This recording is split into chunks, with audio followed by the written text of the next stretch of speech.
Two young women get abducted but find a way to turn the tables on their captors. Katie joins her friends on a field to drink when one of them passes around recreational pills for them. Everyone gets excited except for Katie, who refuses to take any. Her best friend, Sloan, however, insists that she does. In the end, Katie is pressured into joining her friends. After enjoying the effects in the forest, Katie and Sloan head to Katie's room to rest and discuss their plan to shop in New York. Katie's mother arrives and announces that the young woman will be staying at Katie's uncle's place tomorrow so he can drop them off at the bus station the morning after. Katie then tells her mother that they'll be working on a community-supported organic farm, making her mother proud. However, Sloan admits that they're doing it to have shopping money, so Katie's mother thinks philanthropy's dead. The next day, Jason, Katie's uncle, who's an FBI detective, arrives. Before they leave, Katie tells her mother to have fun on her vacation in Cuba. As they head to Jason's home, Katie's phone rings with a suggestive ringtone, which Sloan changed as a prank. She answers her mother's call but can barely hear her. They soon arrive at Jason's house and meet his girlfriend, Gemma. That night, Sloan considers taking an alias like Heather. She asks Katie to call her Heather to try it out. When she's satisfied, she suggests that Katie uses an alias as well, so Katie chooses the name Ripley. The next day, Jason takes the girls to the bus station. Since the bus will arrive in an hour, he asks if they want him to wait with them, but Katie declines. Concerned, Jason reminds Katie to text him using a code, so he'll know it's her. When Sloan gets confused, Katie explains that her uncle is paranoid, so he wants code words following the alphabet in case they get abducted. Sloan thinks this is funny, so she teases Jason about it. After Jason leaves, Katie and Sloan send him a selfie with the code, making him smile. At a restaurant, Katie and Sloan meet two brothers named Jed and Lucas. They share that they'll be working on a farm to have shopping money and introduce themselves using their aliases. Jed offers them a ride to the farm, but Katie declines, so the guys leave. Once they're alone, Sloan argues that the brothers were respectful and attractive. Giving into pressure, Katie agrees, so they join them. On the road, Katie tells Jed that they just passed the farm, but he continues driving. Nervous, Katie and Sloan hold hands. They soon arrive at Jed and Lucas's family restaurant. Confused, Katie says they should get going, but Jed assures her that all farmers come to their place for supplies, and he's just helping them get acquainted with the area. Jed and Lucas's mother sees the girls, so she accommodates them. While she prepares their food, Katie texts Jason that they're okay, typing Apple as the first code. However, when the girls eat the mother's pie, they suddenly get dizzy while the brothers corner them. Realizing what's happening, Sloan and Katie run, so the mother tells her sons to go after them. Not long after, the brothers carry the girls back to their house. The next day, Katie and Sloan find themselves chained to shipping containers in a remote forest. Scared, the girls scream and bang their chains on the container, hoping that someone will hear them. However, Jed arrives and assures them that no one will hear them since they're miles away from people. He advises them that if they obey, their life will be easy. He then hands them personal items and mentions their amenities, such as a bed in their shipping container, outdoor showers, a generator for lamps, and even a toilet that they will clean up for them. Katie demands to be released, but Jed ignores her and just comments that they're not savages. After some time, Boris, the mastermind, meets them. When he sees Jed, he hits him for taking his truck without permission. Boris apologizes to Katie and Sloan, saying it's his job to keep them healthy. He then takes Katie's phone from his pocket and asks who Jason is, so Katie admits that he's her uncle. Suspecting that Katie's using her alias, Boris asks if Ripley is her real name, so Sloan answers on her behalf. Unconvinced, Boris scares Katie into telling the truth. Noticing the code Katie sent, Boris believes it's a safety word, so he replies to Jason using the same code. Terrified, Katie backs away. In the kitchen, Gemma prepares food when she sees the reply from Jason's phone, completely unbothered by it.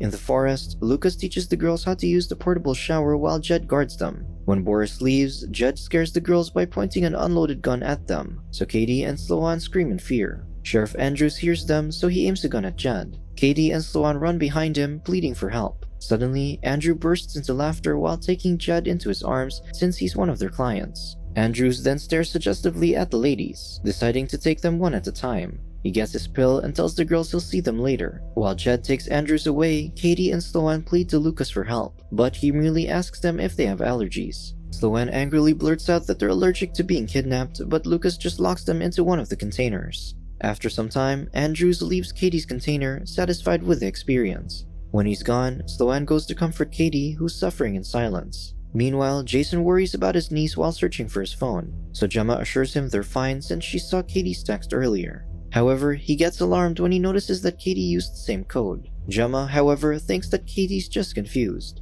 In the forest, Jed and Lucas arrive with a customer who picks Sloan. Katie gets nervous for Sloan, who's scared and speechless. Afraid, Sloan lies in bed with the man beside her. Sloan gets disgusted, so she spits at his face. The man gets mad, so he slaps her, making her cry. Afterward, the man lifts her shirt, with Sloan unable to move. He then burns her stomach using a cigarette, so she screams in pain while Katie cries outside, unable to help her. At the same time, Jason calls the farm and discovers that the girls didn't arrive. Gemma approaches with her luggage as the two are supposed to meet her parents, insisting that Katie and Sloan are grown-ups. Still, he's not convinced that they're okay, so he decides to look for them. Meanwhile, Jed and Lucas check on the girls' chains, mentioning that the girls before them tried to escape. Suddenly, they hear someone yelling from afar, so Jed and Lucas put hoods on the girls, warning them not to remove them since he's coming. The brothers then position the girls, looking nervous. A man wearing all black with a pig mask shows up, imitating a pig snort. He goes near them, so Jed and Lucas take the girls' hoods off. Terrified, Katie and Sloan scream in fear. The masked man points at Sloan and grabs her chin while she continues to scream. He forces her inside the container and a helpless Katie cries. Later, Katie comforts her friend who's devastated by what happened. At the sheriff's office, Jason alerts Andrews about Katie and Sloan's disappearance. Andrews suggests that teenagers test their guardians occasionally, but Jason believes they were kidnapped since Katie didn't use their safety code. Hearing this, Andrews promises to look into it.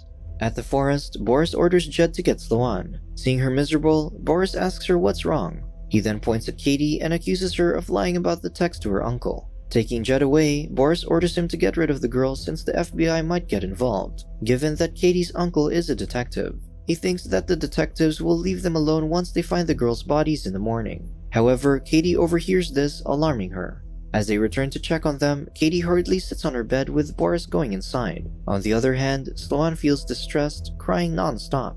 Meanwhile, Jason stops by the restaurant in front of the bus station to ask about the girls. He shows an employee a picture of them who recognizes them. The employee reveals that two guys picked them up, describing them as good-looking men with a blue pickup. Before Jason leaves, the employee mentions the vehicle having a lewd bumper sticker. In the forest, Katie tells Sloan they must escape since the men plan to kill them. Suddenly, Boris, Jed, and the man who chose Sloan before arrive. The two leave the girls to the client, though Boris tells him not to touch the girls until the sheriff arrives. Alone with the man, Katie openly wonders if the two are going to get new girls, but the man claims he doesn't know. When asked what happened to the girls before them, the man doesn't share, so Katie believes they're dead, but the man denies it. Katie then seduces him by removing her shirt. The man gets tempted, letting her approach him. Suddenly, Katie bites his neck, instantly killing him. The girls then remove their handcuffs to escape.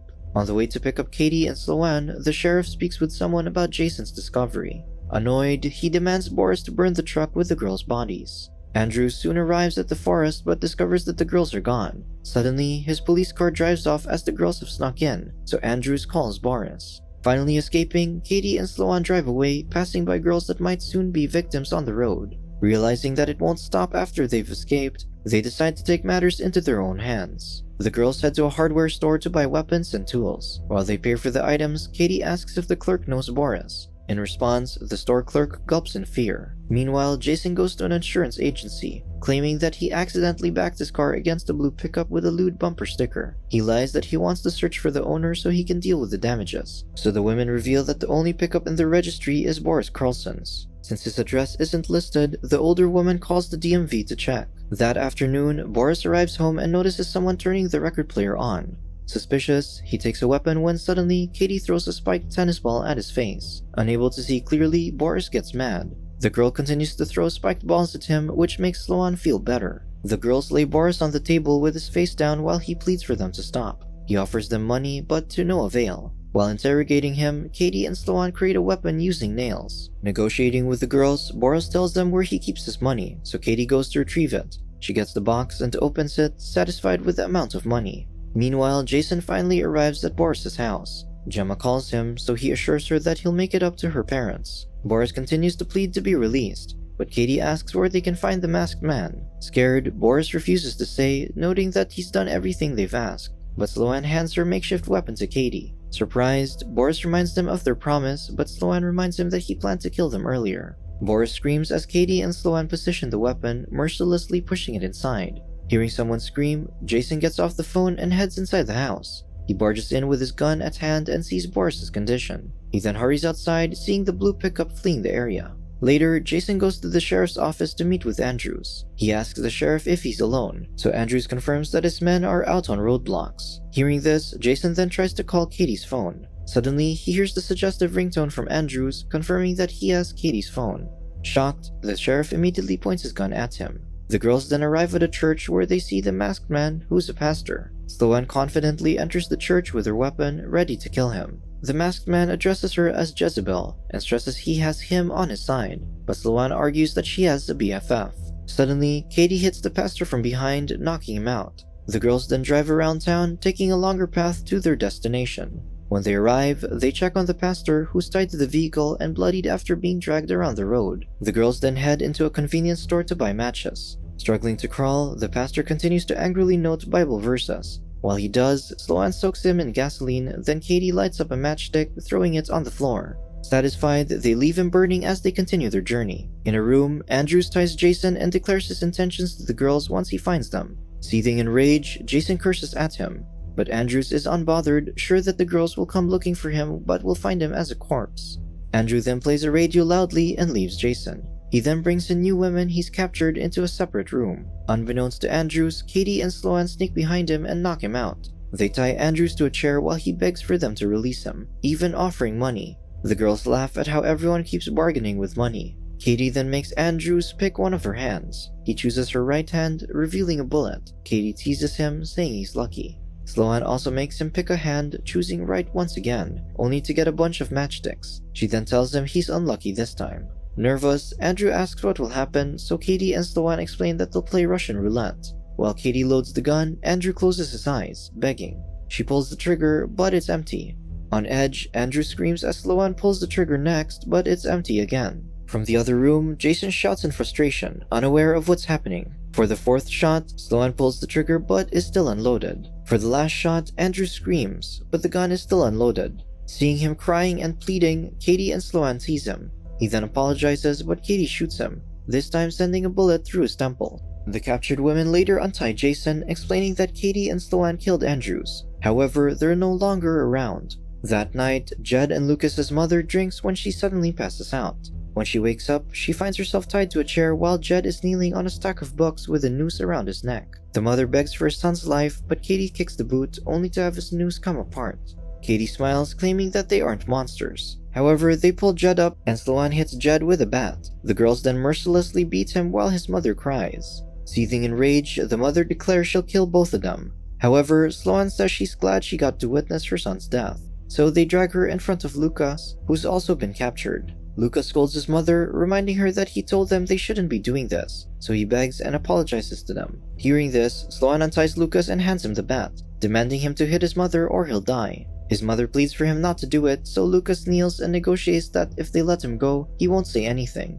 Despite this, Sloan shoots him. Katie then instructs Sloan to shoot Lucas with the gun in his hand to make it look like he killed the others before killing himself. The mother threatens they'll be caught, but Katie shares that her uncle's a cop who told her how it isn't easy to investigate evidence, so they wipe down everything except those that had Lucas's prints on them.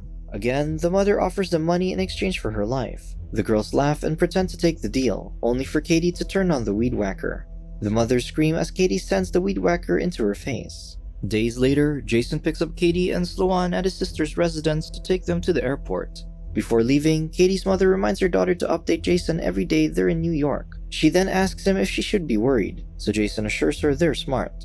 At the airport, Katie and Sloan pass by a man with a sign for the organic farm. Two other women approach him as the horrors might still not be over. Subscribe to watch more videos like this. Turn on notifications. And leave a like, it really helps the channel out. Thank you for watching.